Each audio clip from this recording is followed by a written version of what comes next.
प्रार्थना करने के बाद सेठ जी ने उन्हें 100 रुपए दिया, लेकिन कहा ये पैसे को वापस करना होगा, पहले शर्त करो। का वापस कर दूंगा, नहीं वापस कर सका तो कमा दूंगा। का ठीक है, ले जाओ। वो चला गया मजदूर पैसे लेकर घर, और 2-3 साल तक कभी दर्शन दिया ही नहीं। सेठ जी ने खबर भेजा, अब वो आता ही नहीं था मजदूर। आखिरकार सेठ जी चले गए घर पर, उनसे मुलाकात हुई, कहा पैसे लाओ। उनके साथ अपने पकड़कर घर पर ले आए, कहा पैसा दो। पैर हाथ पकड़कर खूब रोने लगा। कहा बाबू पैसा नहीं। कहा पैसा नहीं तो कमा दो। का तबीयत खराब रहती, नहीं कमा सकेंगे। पत्नी की तबीयत भी खराब है।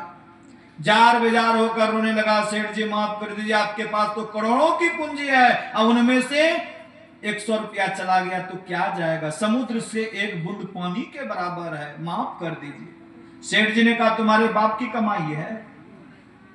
अरे करोड़ों की पूंजी है तो मेरी अपनी कमाई है, पूंजी तो तुमको चुकानी ही पड़ेगी किसी भी स्थिति में। रोने लगा। रोते रोते बार बार वही कहा कि नहीं कमा सकूंगा, नहीं पैसा दे सकूंगा। तो सेठ जी ने कहा एक उपाय है, 100 कच्चा प्याज खा लो तो मैं तुमको 100 रुपया माफ कर दूंगा।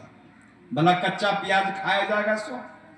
कहा सेठ जी नहीं खाया जाएगा। रोने धोने लगा। कहा तो पैसा दो, नहीं तो कमाओ, नहीं तो 100 कच्चा प्याज खाओ। बहुत कहने पर तब सेठ जी से उसने कहा कि अच्छा सेठ जी, यदि प्याज खिला करके ही पैसा वसूलना है तो प्याज दे दीजिए। तो बड़ा बड़ा 100 प्याज ला करके दिया। 10-20 प्याज तो आंख बंद कर खाया, आंख मुंह सबसे पानी चलने लगा। कान पकड़कर उठक बैठक किया।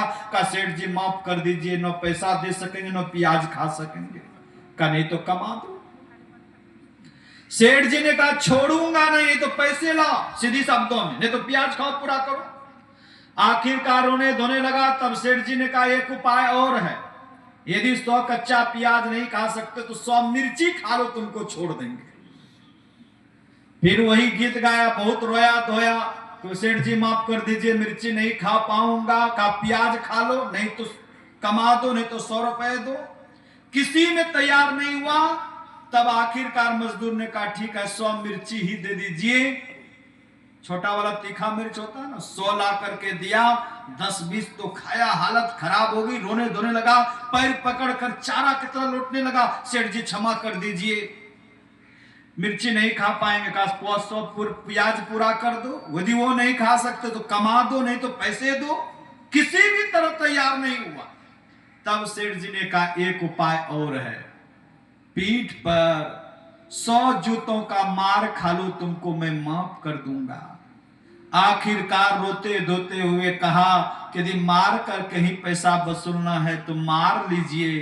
तो निकाला, फौजी वाला बूट वाला जूता होता ना, वो निकाला, कपड़ा उतारवाया।